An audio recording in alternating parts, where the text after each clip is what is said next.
so much fun. I said in the interview earlier, it's rare that I get to meet another bassist where, I mean, this is really our first time meeting in front of you guys. And to get to sit here and do that, and to play something like that, that to me sounds complete. I mean, it sounds done, you know. It's like, you know, just sitting down and having a speaking conversation with someone. You don't have to pre-plan it. And because everybody knows their language so well, it's so easy. And this guy knows, you know, he knows music so well, and he knows that instrument so well, that it just seems like whatever goes into his mind or his soul comes through that instrument. To me, that's so beautiful. That I get to sit down with another 4-string bassist and converse like that. That's a rare thing for me.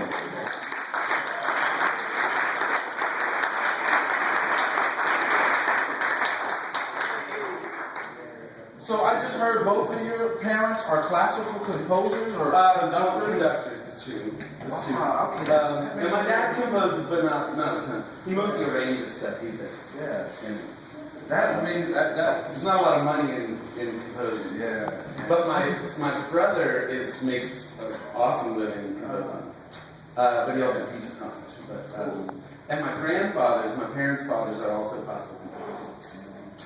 So I'm actually the black sheep, like the only guy in my family that didn't go to classical music. But they dig it. And you do too. I can hear that influence in you, man. You know, your musical palette is so much broader than what I normally hear on a basis. Wow, that's cool. But without losing the bass.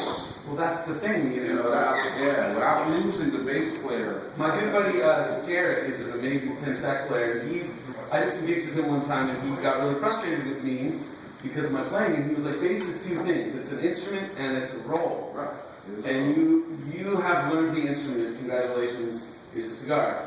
But you have not learned the roll. And that was like 15 years ago, and I spent the last 15 years trying to prove him wrong.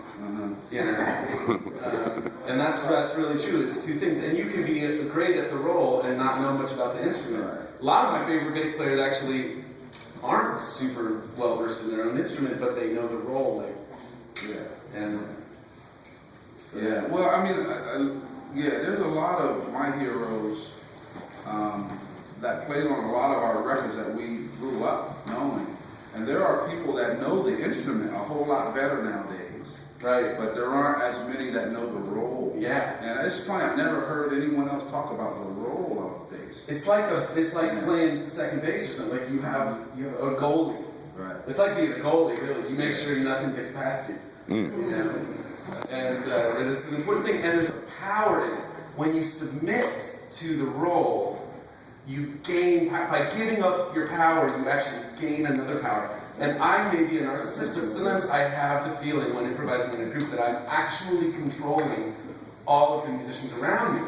And some of that might be my own vanity. Some of it I think is really happening. Where just by the slightest move on the bass, by making your note shorter, or longer, or louder, or softer, or different register, you can actually just cause the entire band to do stuff. Absolutely. And that's the magic role of bass. Yeah, but there's a responsibility that comes to that. A lot of us want to clap and say, yeah, but a lot of us aren't ready to take on that responsibility. Yeah. To me, it's almost like the foundation of this building. You know, it's got to be the strongest part. Yeah. But it will never, no one will ever walk into this building and compliment the foundation. You know, we look up and look around at all the other stuff, but if this foundation is not strong, everything else crumbles. It's true. And to me, the bass is like that. Sometimes it's that thankless role.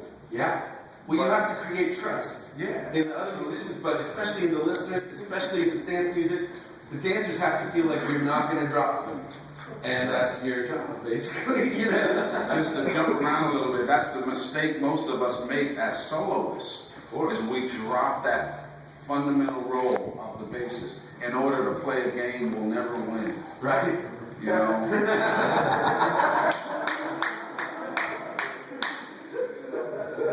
So, you know, if we can learn the solo without dropping that fundamental role of the bassist, because we're the only one covering that role. Yeah. You know, that link between rhythm and harmony. There's that great bass solo on Johnny Hathaway Live. Willie Weeks! Everything is everything. That bass solo is like kind of a how-to in some ways, because It's so soulful, it's so melodic, it tells a great story, Yeah. but you can dance the whole time. Write that one down. If you got notes, you got an iPhone It's or the something. last track on Donnie Hathaway Right, Live. Donnie Hathaway Live. Don't get much better than that. Willie Weeks is the bass player. Willie Weeks. I got to be on the record with Willie Weeks. Oh my goodness. It was amazing. Yeah, as a kid, that was, as far as I can remember back, the very first bass solo I ever learned was Willie Weeks. Really? So, and believe it or not, it was turned, my brothers and I were turned on to it by one of my aunts. Oh, wow. I have an aunt, my mom's sister, who doesn't play any instruments, but she knows music. Right. She's one of the most musical people I know. And I think it's because there's no instrument in the way, she can just purely listen with her whole being. You know? Right. A lot of times the instrument gets in our way and we stop feeling and listening. But she Yeah. said, you boys gotta listen, right? Yeah. She said, you boys gotta hear this. Victor, you gotta listen to this. And that thing that still knocks me out. I still got the vinyl. I know. Yeah, so write that one down, basically, especially Willie Weeks. Donnie Hathaway Live is the record. The song is Everything is Everything. That's The a bass. whole record's done with it. Yeah, you can continue dancing to that bass solo. A lot of our bass solos clear the dance floor. Yeah, that's a sign to me right there that your groove is gone. Exactly. Yeah. Exactly. You don't want to spill any water, you know? That's it, man. Wow. Full This judge. is fun, man. Tell you, this is rare, you know. It's rare to get to do this. Yeah. Yeah. It really is. How long? I can tell you've been playing for a long time. I've been playing string instruments since 1979. Yeah. But I've been playing bass since 1980. Okay. So that's 20 something. Yeah. Yeah. And I've been playing this exact bass since 95. Nice. It's been my only bass. Nice. It's not stuck. Yeah. How long have you been playing? I've been playing for a long time, about, I don't know, 46 years. So I'm 48. And the youngest, I'm the youngest of 5 brothers. Right. And literally, when I was born, my brothers already knew they needed a bass player. That's always how you get up on the bass. Your boys, that's how I picked the bass. All my boys in school were like, who wants a bass? Right, Exactly. Bass. I was like, Because I mean, you know, bass. A lot of times it is a role that's looked down upon. But you know, one note at a time. You don't have to know much. Sure. Learn 3 notes, you're ready to jam. You know. right? But because of that, for me, I look at it this way. For me, bass. And this is just my thoughts about it. The bass is one of the easiest instruments, if not the easiest instrument, to learn just enough to start playing. Oh yeah. So you get to start conversing with people almost right away on this instrument. And what ends up happening is a lot of us don't take the instrument further. Yeah. Because we can do that, we just stay there. We learn a few shapes. We move them around the instrument. But because the instrument is so simple, it's so broad because of it. And you know, a lot of people don't go that extra mile. And what I'm seeing now, at least in the jazz world, is there's a lot of bass players that are coming at it from the other end. They're incredible on that instrument. They're playing, you know, with a high C and they're playing fast and chords and everything, but can't support a band, can't support the building. And they do themselves in the foreground, likely, which is a hard habit to break. Right. Yeah. To me, it's like, you know, learning how to make icing before you learn how to make a cake. There you go. And icing is a thin layer. You know, Yeah. forget that. If you stick your fork in that beautiful cake and it's all icing, you're disappointed. Yeah. Well, the hard thing about the bass is it's almost like I think it can be like a real spiritual discipline, like a martial art, because the very highest level of craftsmanship.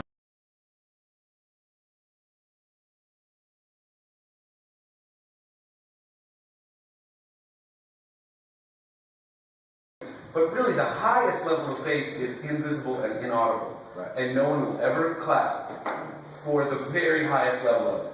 And so, being okay with that is a pretty spiritual thing. You know, like, yeah. you gotta be like, I don't care if anybody knows how good I am.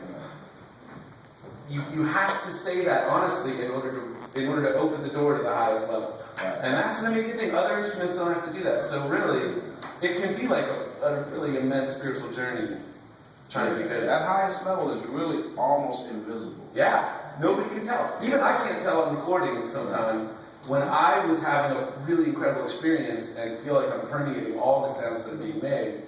And then I listen to the recording and it's like, yeah, it's pretty good. You know, even I can't hear it sometimes, but I know it's there. I know it's real. You know. That's very, very cool. We've been talking a lot. Anybody else got anything to say?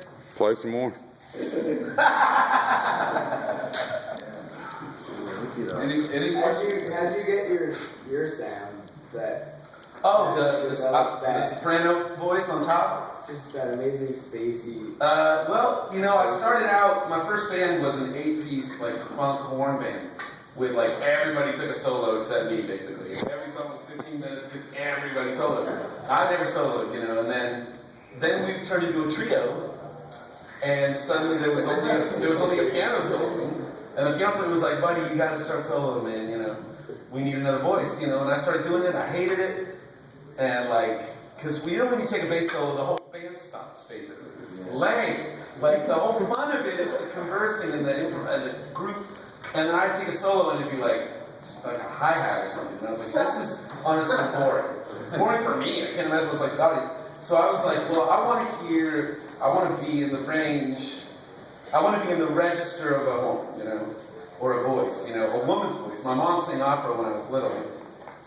And that was where I really learned music, was listening to her sing. So I wanted a soprano voice, you know.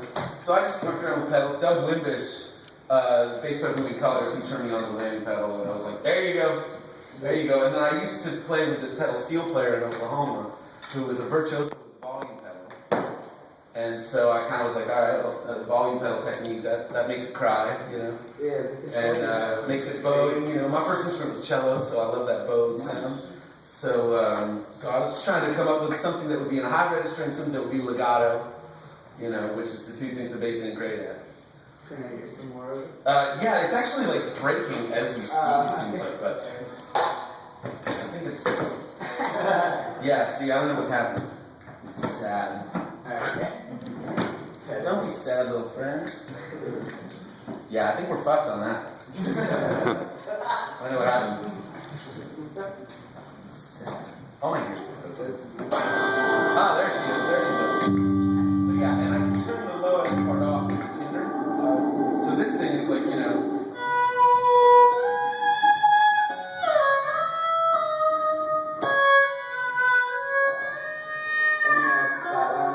Flatline strings, yeah. Which I just started doing.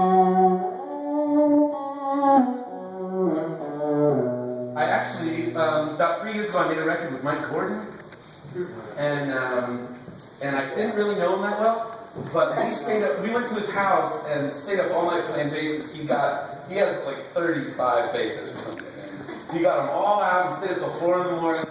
Passed the basses back and forth. And he had flatline strings. And he was using a pick, which I had never done. You know, I played 20 years with my fingers. And he was playing with a pick. And so I started trying it. And then I immediately was like, oh, you gotta have flats for this shit.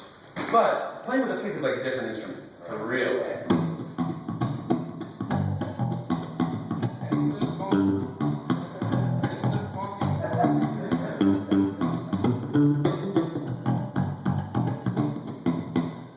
It's awesome. And you can also go.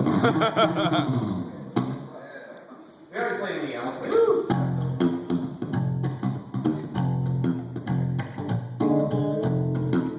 Yeah.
Wooten. This is a multi-part question, but for me, the most difficult thing I had to do as a bass player is I have tiny hands and Me too. stereotype bass player hands. Let me see. So, Look at that. Wait, hold up. Wow! You even touch smaller than mine. Oh, your thumbs the same size. yeah.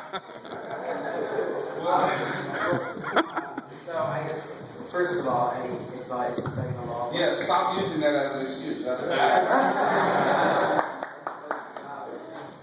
literally, I've seen people with no hands. Yeah. and I You got perfect continue to hands. play. So that I gave up and decided to pursue. I've seen people with half an arm, literally no arm. They I have a couldn't friend, speak. yeah. So the fact that you got well working hands. But I guess my question is, what's the most difficult hurdle you guys had to cross in learning the bass, and Technique. how did you overcome it?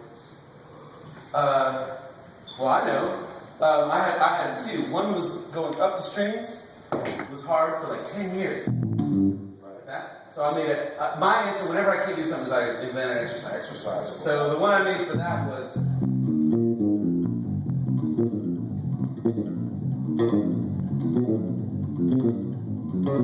Just to get up and down with my right hand on the same speed. That was really hard. So I did that for an hour a day for a year. Now, and I have a question about that. Are you always starting with the same thing, or do you? That's a great, yes. I'm totally handicapped that way. I can't really lead with my middle finger.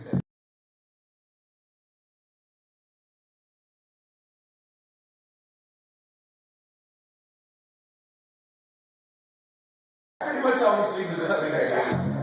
And then my other hard thing was ascending on the neck, jumping out of the box, because you always learn scale, all in one position. So I would do arpeggios like this. Or like, I would do it in thirds, like. That's like classical stuff. Right? Yeah, that's great. But just trying to jump, get my left hand out of the box.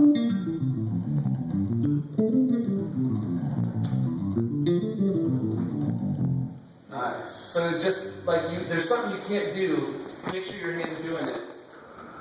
And then just do it over and over so it's easy. I have little hands too, and I do. The big point that I was doing in high school was tall, skinny, long fingers, and all stuff. But you can always do it, it's thin, All you do is the brain doesn't know limits. Yeah, you can do whatever, the shortest guy, one of the shortest guys ever in basketball, so whatever. One that's slam dunk. Really? Yeah, literally. She sent me back saying, well, good for his DS9. But now I'm not like Jack Newton. That's weird.